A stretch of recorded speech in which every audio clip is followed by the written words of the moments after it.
Welcome back to the Radio Academy podcast. I'm your host, Georgie Jameson, and we have another in our Summer Shorts series where we revisit some best bits, highlights, and previously unheard footage in bite-sized podcasts for your summer listening.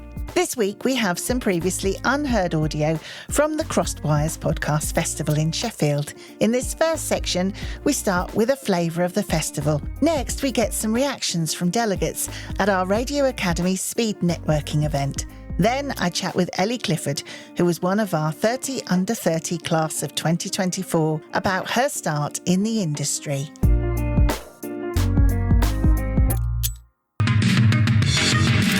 Welcome to Crosswires. Right here in Sheffield! Please help me in welcoming to the stage. Help, I said to my choir! What? Who's ready to explore the universe with me?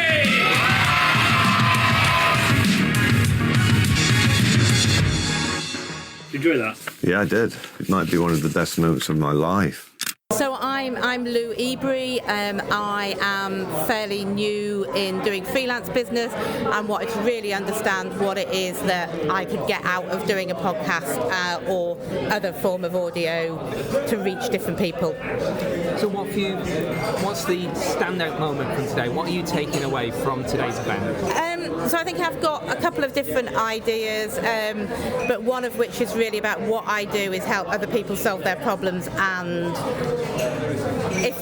if I've done it really well, they think that they solved it for themselves. Actually, if I do that live on a podcast, other people will see that I help them solve that problem, and so it's about that connecting to the reputation of people. The visibility of what I do might be a way to do that.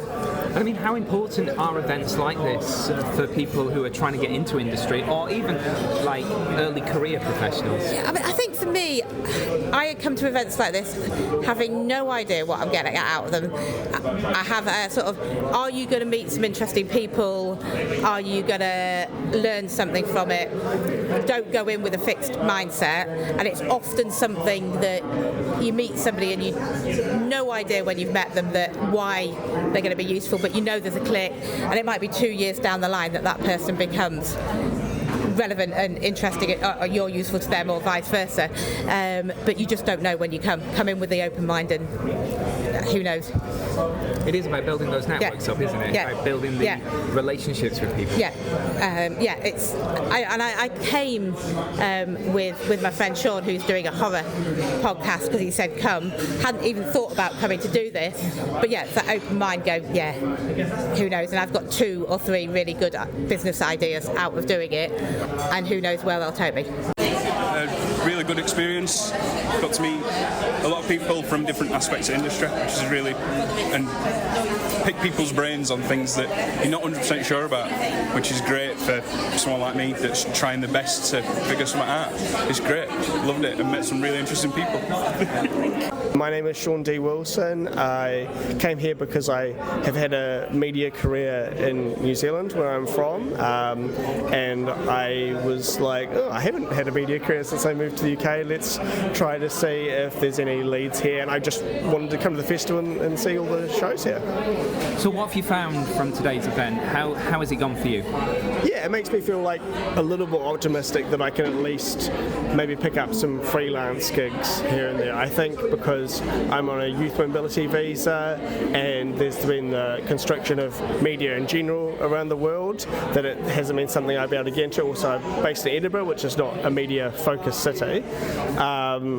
So I fell out of the habit, I think, of like putting yourself out there, which I had at the beginning of my career, and just going around and getting to know people, because I knew people when I'd worked in media for many years, and even I remember one job interview, I was like, I already know that person for a different company that I went to work for eventually. So it definitely makes a difference knowing people, and if you come to another country, you just don't. So yeah. So the value is there for you from these kind of events? Well, we'll see. I definitely got some emails and some things to follow up on. So if I got just to hang out in an organisation or picked up a freelance gig here, I'd be very happy with that. I not go in expecting that necessarily. Yeah. So I went to a history festival called HistFest, and I got involved in that, like, completely randomly because I sent a tweet to Dan Snow years before that. And then somebody who I became really friendly with at that festival basically got a commission from Audible to make a podcast, and she was like, I need a producer, do you want to do it? And so it just shows you how that something that you do can lead down the path to something else. And so I think just taking it, advantage of every opportunity that comes away is an amazing thing to do. And also you talked about this not being in London as well, about it being in Sheffield. Tell me about bringing a big festival like this. It's been called the Glastonbury of podcast festivals, but it's not in London. How important is that?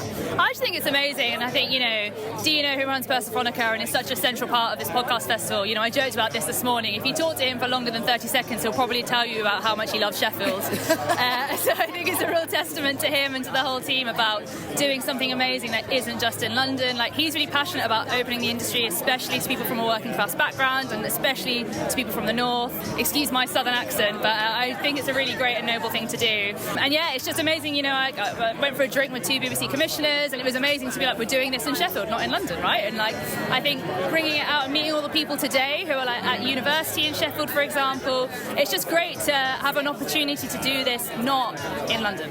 Let's head to the BBC Sounds Garden now, where I met Christy and found out about the BBC Sounds photo booth. Then I had a chat with Lizzie and Joe from the Fully Booked podcast, who were hosting the Loose Lips Fringe stage for local podcasts.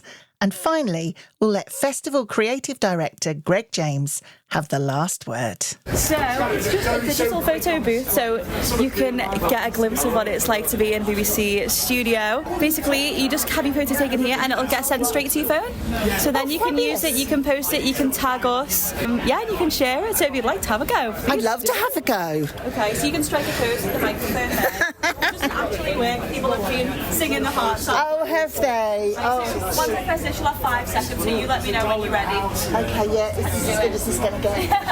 Gorgeous. 3, 2, 1.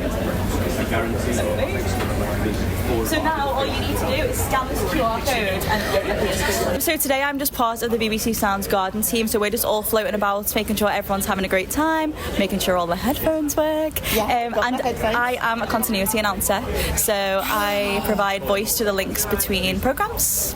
Oh, tell me a bit about that, because that's something I've always fancied doing. What stations do you work on? So I do it across the channels, so BBC 1, 2 and 3. Oh, fantastic. But you are part of the audio world, because we don't see you, but we get to hear your voice every day. So, do something for me, like say this is 6 o'clock news or something. Okay, what's your name and then I can introduce you for the news. My name is Georgie Jameson. Now on BBC 1, the 6 o'clock news with Georgie Jameson. Bucket list ticked. Fabulous. Loose Lips is a phrase they decided to use for part of the branding for the main Crosswires Festival, but when they were coming up with a name for this stage, they just thought, why don't we just call it Loose Lips? Yeah. And I think when we were talking to Dino the other day, who organises the main event, he was like, I think that might be the best named fringe stage at anything he's ever been to. Yeah. So it's been really good. Yeah, we're just hosting today on Saturday. Yeah, and mainly the Loose Lips stage is mostly championing local podcasts, so people who might not get the chance to have a show at one of the main stages, they can come here, experience what it's like recording a live podcast, and people are coming in and out all day, and they're being able to learn about these new podcasts that they might never have heard of before, and we feel very lucky to be able to be part of championing such amazing local podcasts. Here we go. Lovely. Oh, well, the next podcast is fine. Thank you so much. And I just want to say what a beautiful space Leah's Yard is. It's stunning. And what this festival is doing for the city is buzzing. It's brilliant. It's so great. The fact that half the people that come to this festival are coming from outside of South Yorkshire as well is just growing the brand of South Yorkshire. It's it's always been our hidden gem, isn't it, Sheffield? But I think it needs some well-deserved recognition from outside of Sheffield, because Sheffield people are so proud of being from Sheffield, but the rest of the UK hasn't quite caught on yet. So we needed this brilliant event where there are some really big names to come and come to Sheffield and experience it, and I think we've done a really good job at showing it off. I'm going to show you the Crucible post-show. That was it. It was great. We had a great time. It's so nice to be back. 2 years since the last live show, and the Sheffield crowd were amazing and rowdy and had great questions and brought great stuff for us to talk about. I loved it. It's been an amazing weekend. love this festival, love this city, love my Tailenders boys. It did go well. Cheers. A big thank you to everyone at the Crosswires Podcast Festival and Carver PR for all their help and making me so welcome. Keep an eye on their website, crosswires.live, for more details of the festival in 2026, which will take place from the 2nd to the 5th of July. 30 under 30 applications close on the 1st of September, so don't delay if you want to nominate someone or yourself. Find out more on our website, radioacademy.org, and you can also watch the 30 under 30 webinar to get more information on the scheme and what the judges are looking for. Radio Academy Festival tickets are on sale now, and this year there's an amazing opportunity to book a one-to-one session with some of the most important people in the radio, audio and podcast industry. Go to our website, radioacademy.org, to book your ticket for the 17th of September, and then you can click on one-to-one bookings and check out the amazing people that you can pitch to, get careers advice from, and generally pick the brains of in a personal session. Next week, it's the last of our Summer Shorts series, where we look back at some of the highlights of the 2024 Radio Academy Festival. I'll see you next week.